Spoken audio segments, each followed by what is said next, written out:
So I never went back to surgery. Now UC Davis has all my the last 3 months I've been in the hospital 6 times with heart attacks. Heart attacks. Wow. Yeah, and the COPD. What happens is I lay down and it feels like I'm being drowned, Yeah. and I can't breathe.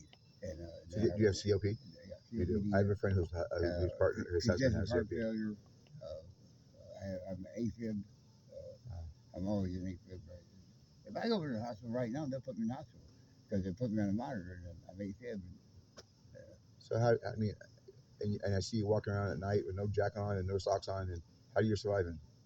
Well, By the grace of the God. last time, these doctors are so patient with me. Yeah. Um, so the challenge is to get me to take the medication. Yeah. And I told them, listen, explain to me what it's about. 16 different medications. Yeah. So they went through. They didn't want me to leave the hospital. I told them, listen, I gotta go. I've been here for 9 days. I gotta go. I'm just laying here watching Oprah or whatever. And so they explained the medication to me and what it's doing and all that stuff. I have my heart rate is 150 most of the time, and that's way too high. Yeah. So they'll get it down to 96 with some medication, but then my blood pressure goes down to 80/60, which is way too low. Mm-hmm. And my breath, my oxygen levels are low. So they don't want me to leave the hospital. They're like, we're going to put you in a convalescent home. Nope. Well, you don't sound like you're convalescent to be either. Yeah. You're too damn. It's not probably too damn ornery, aren't you? You know. Yeah. Well, they actually sent me to one on Fairfield Boulevard. Yeah. And I stayed there 10 minutes. And why? Because they disrespect you.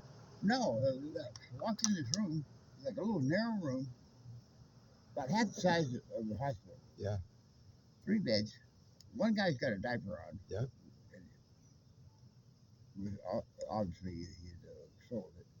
And the next guy's naked, and I'm by the window, and it's hotter than hell in the room. And we're watching some Bonanza or something on TV.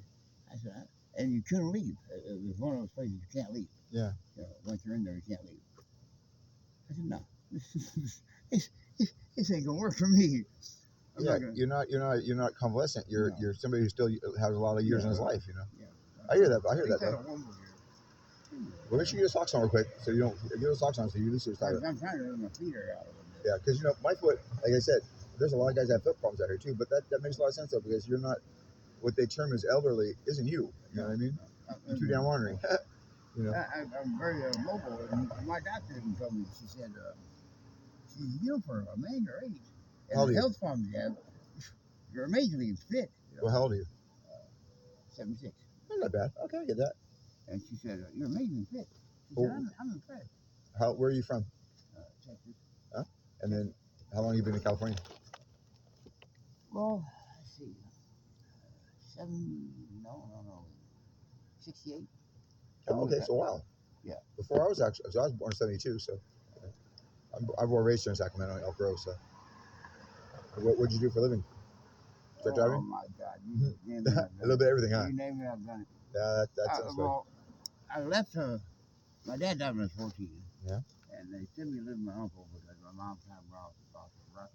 Yeah. She had 8 kids and didn't know what the hell to do with them when Dad's gone. Yeah. And what's the matter? You had it in my hand. What's this?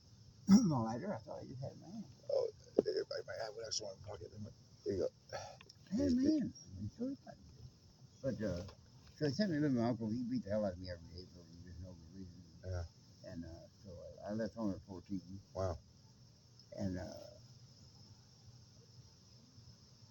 God kind of involved in the oil field, lying about my age, and told him I was older than I was, and ended up going to offshore drilling about 17 years old. Uh-huh. And did that until about 21, and then ended up in LA, and then did trucking. Wow. And my whole family's in trucking and that kind of stuff. They're kind of ornery that way, so. Trucking, construction. Yeah. I'm on the wrong end, that's why. Well, that would be helpful. You put the wrong end. These things are the same color, the cigar things. Yeah. What, you have any kids or anything?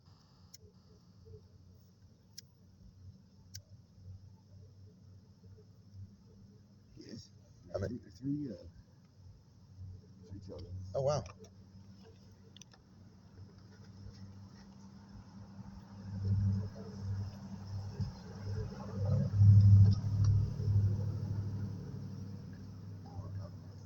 What's that? I don't want to talk I hear you. I didn't press any further because I noticed how you felt, but I hear that. He brought me in his life. It's all that matters. So, what do you look for? Can I help you? But trying to find a lighter. Yeah, I'm trying to find it. Okay, It's here, in my here. pocket. So right here. Oh, okay, you found it. That's it. I can find a light. You know. You threw me off the other about the kids. I hear you. I was married for 20 years. Wow.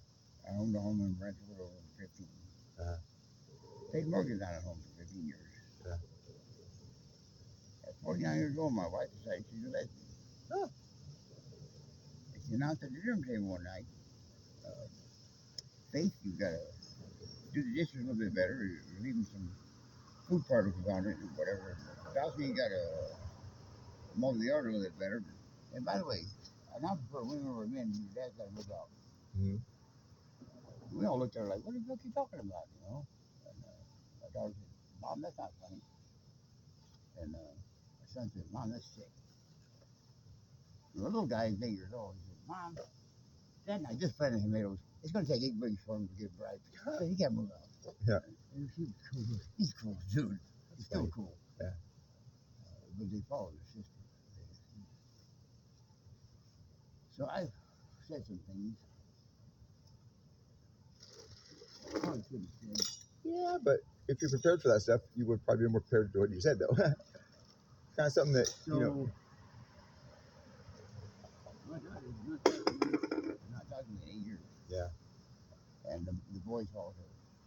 She don't talk to me, they'll talk to me.